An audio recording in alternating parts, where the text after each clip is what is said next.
तो दोस्तों मंगलू लक्कड़बग्गा उस पेड़ को काट देता है जिस पर भीखू तेंदुआ रहता था, लेकिन भीखू तेंदुआ मंगलू लक्कड़बग्गे के घर में लगे हुए पेड़ पर रहना शुरू कर देता है। मुंबई में यही सब हो रहा है। शिवसेना की सरकार ने कंगना रनौत का मुंबई में बना हुआ ऑफिस तोड़ दिया, लेकिन क्यों, इसके पीछे की असली वजह आपको बताएंगे। साथ ही साथ पर्दे के पीछे किस प्रकार से सारी प्लॉटिंग प्लानिंग की गई है वो भी दिखाएंगे आपको। बने रहिए हमारे साथ, देखते रहिए आज की ताज़ा खबर।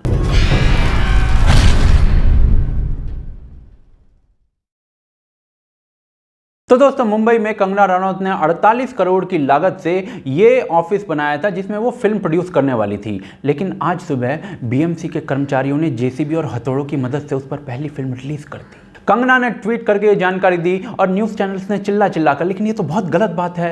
पर इसके पीछे का असली कारण जानने से पहले ये जान लेते हैं कि ये बात आखिर यहाँ तक पहुंची कैसे। तो दोस्तों 1 सितंबर को कुछ लोग अभद्र टिप्पणियां करते हैं सोशल मीडिया के ऊपर कंगना रनौत के बारे में, और उस ट्वीट को लाइक किया जाता है मुंबई पुलिस के एक हैंडल के द्वारा। कंगना रनौत इस पूरी चीज को कॉल आउट करती हैं और उसके बाद जो मुंबई पुलिस है उसको झूठा बता देती है कि भी ऐसा तो कुछ हुआ ही नहीं है, और कंगना रनौत इसके जवाब में मुंबई पुलिस को झूठा और शैम कहती हैं। लेकिन मुंबई पुलिस ने भाई कंगना रनौत के खिलाफ की गई अभद्र टिप्पणी को ट्विटर के ऊपर लाइक क्यों किया, तो इसका जो रीजन है ना वो है पालघर केस और Sushant Singh Rajput case. Kangana was critical about the Mumbai police for the handling of Palghar case and Sushant Singh Rajput case. वो अपने इंटरव्यूज में भी इस प्रकार की बातें कर रही थी मुंबई पुलिस के बारे में, और 5 सितंबर को उन्होंने ट्वीट करके भी यही बातें कही थी मुंबई पुलिस के बारे में। पर भाई क्या कंगना के द्वारा पुलिस को इन मुद्दों पर घेरना सही है? तो पालघर साधुओं की लिंचिंग का वीडियो हम सबने देखा है, किस प्रकार से पुलिस ने एक तरीके से साधुओं को मॉब को हैंडओवर कर दिया था, वो हम सभी ने देखा है। दूसरी तरफ सुप्रीम कोर्ट ने भी इस चीज का संज्ञान लिया है और सरकार से क्वेश्चन किया है कि भाई पुलिस ने साधुओं को मॉब के हैंडओवर क्यों कर दिया। दूसरी तरफ सुशांत सिंह राजपूत केस में भी सैकड़ों सवाल उठे हैं मुंबई पुलिस के ऊपर और नेग्लिजेंस के ऊपर, लेकिन इसका मतलब तो ये हुआ कि भाई अगर कंगना इन चीजों पर सवाल उठा रही है तो सही उठा रही है। लेकिन ये वैलिड क्वेश्चंस उठाने के बावजूद 3 सितंबर को शिवसेना के नॉटी नेता संजय राउत कंगना को कहते हैं कि मुंबई पुलिस से अगर डर लगता है तो मुंबई वापस मत आइयो, और कंगना इस पर कहती हैं कि अब मुंबई में पावर में बैठी सरकार मुझे धमकी दे रही है, मुंबई में आजादी के ग्रेफिटीज लग रहे हैं लेकिन मैं बोल नहीं सकती ये मुंबई है या पाक ऑक्यूपाइड कश्मीर। क्या ये जो बातें बोली गई हैं ये सही हैं? तो जी मुझे लगता है कि कंगना को शायद बेटर वर्ड्स और बेटर फ्रेज यूज करने चाहिए थे, बेटर सेंटेंस के साथ ये सारी बातें कहते हुए, लेकिन जो ट्वीट के अंदर बातें लिखी गई हैं क्या वो सही हैं? तो जी आज़ादी के ग्रेफिटीज तो आज से कुछ दिन पहले मुंबई के अंदर दिन दहाड़े चमक रहे थे। उस दिन शायद संजय राउत जी जो हैं उनकी ज़बान में हड्डी आ गई होगी तो बोला नहीं गया कुछ। दूसरी तरफ जब कंगना ने बोला मुंबई पुलिस के बारे में तो हड्डी निकाल कर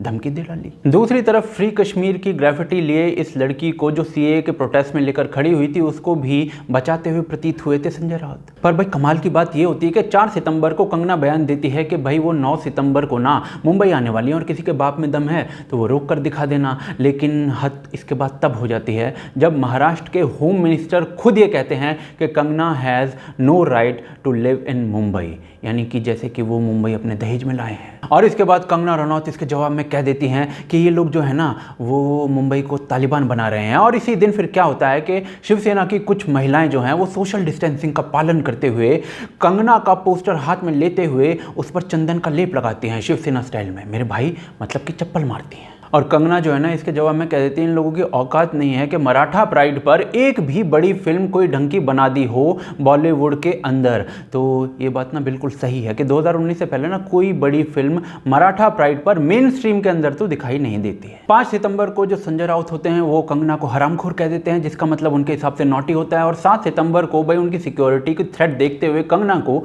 वाई ग्रेड सिक्योरिटी दे दी जाती है। मुझे लगता है इसी व्यक्ति को उसके बाप को यहाँ लेकर आना पड़ेगा। आपका भी बाप दिखाइए, अगर बाप है कोई कदम उठाएंगे। क्या होता है कानून? वो लड़की ने जो बात किया वो कानून के रिस्पेक्ट है क्या?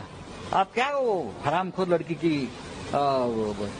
वकीली कर रहे हो? 7 सितंबर को मुंबई की बीएमसी जो पूरे मुंबई के गड्ढे भर चुकी है वो अचानक से कंगना के ऑफिस पहुंचती है और सारी नपाई वपाई करने लगती है। 8 तारीख को कंगना के ऑफिस के बाहर में ये पोस्टर चिपका कर चली जाती है जिसमें ये लिखा होता है कि भाई इसमें कुछ खामियां हैं, जैसे कि आपने किचन की जगह स्टोर बना रखा है। और उसके बाद जो कंगना का वकील होता है वो उसको रिप्लाई करता है। पर 9 तारीख की सुबह यानी आज सुबह बीएमसी वाले जो होते हैं वो अपनी जेसीबी हथौड़े लेकर पहुंच जाते हैं कंगना के ऑफिस और ऑफिस टूटने लगता है और कुछ घंटे की तोड़ाई सुनवाई के बाद कोर्ट इसे रुकवाती है। यानी कि यहाँ से ये बात क्लियर हो जाती है कि यदि मुंबई पुलिस के बारे में यदि आप कुछ बोलते हैं तो भाई आपके घर में बीएमसी वाले भेजकर आपके ऑफिस और घर को तोड़वा सकती है महाराष्ट्र की सरकार। लेकिन क्या ये सिर्फ कंगना के साथ हुआ है? तो ये जरा ये सुनिए। आप इनके खिलाफ कुछ भी बोले तो ये लोग आपको इंटिमिडेट करने की कोशिश करते हैं।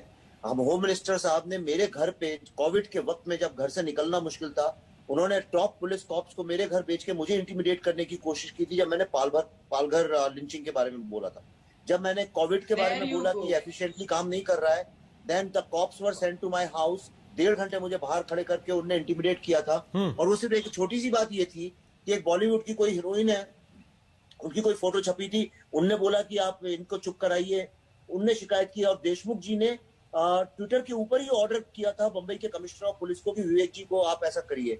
जब उनको लोगों ने कॉल्ड हिम आउट तो उन्होंने डिलीट किया उस ट्वीट को। और ये सब पहली बार नहीं हो रहा है। कपिल शर्मा ने 2016 में शिकायत की थी कि उन्हें 5 लाख रुपए देने पड़ रहे हैं एक ऑफिस बनवाने के लिए। बीएमसी में उस समय भी शिवसेना की सरकार थी और फडणवीस जो थे सीएम, उन्होंने इसकी जांच के आदेश दिए थे।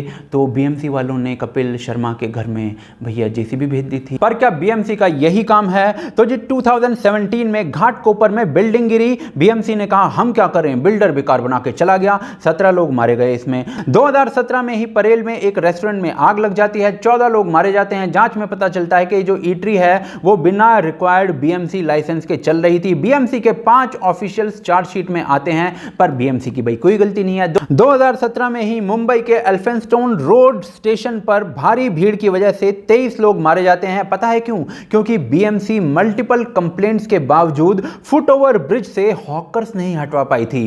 2018 में गोखले ब्रिज गिर जाता है, कई लोग मारे जाते हैं। सालों से कंप्लेंट थी कि इसे रिपेयर करवा दो भाई, पर बीएमसी का स्टाफ जो था वो किसी फिल्म स्टार का घर तोड़वा रहा होगा। इसके अलावा हर साल 2005 से लेकर आज तक मुंबई का मॉनसून के सत्र में यह हाल हो जाता है। पूरी दुनिया के अंदर मॉनसून खुशी लाता है लेकिन मुंबई के अंदर खौफ लाता है, क्योंकि 2018 के एक वर्ष के अंदर का मैं आंकड़ा बता रहा हूं, 36 लोग मारे गए थे सिर्फ मुंबई के अंदर, क्योंकि बीएमसी वाले जो हैं किसी का घर तोड़ने में बिजी होंगे। बाकी सड़कों के जो गड्ढे हैं ना वो बीएमसी वाले अपने मन में सोच के ही भर देते हैं। पता है कैसे? 17,200 गड्ढों की शिकायत के बावजूद ये कहते हैं कि भाई हमें तो एक भी नहीं मिला। अब भाई ये सारा काम पूरा हो चुका है तो इसलिए बीएमसी वाले जो हैं वो कंगना का घर तोड़ने लगे हैं। जिसके अंदर कुछ खामियां हैं या नहीं ये कोर्ट डिसाइड करेगा, लेकिन कुछ लिब्रांडोस तो इसको जस्टिफाई भी करने लगे हैं। रोहिणी सिंह कह रही हैं कि भाई कंगना औकात की बात कर रही थी तो उन्हें औकात दिखा दी गई है। कोर्ट डिसाइड करेगा कि भाई घर गलत बना हुआ था या नहीं, लेकिन इन्हें ऑलरेडी पता है कि गलत बना है। दूसरी तरफ सत्ता को आईना दिखाने वाले अनुराग कश्यप, अनुभव सिन्हा, स्वरा भास्कर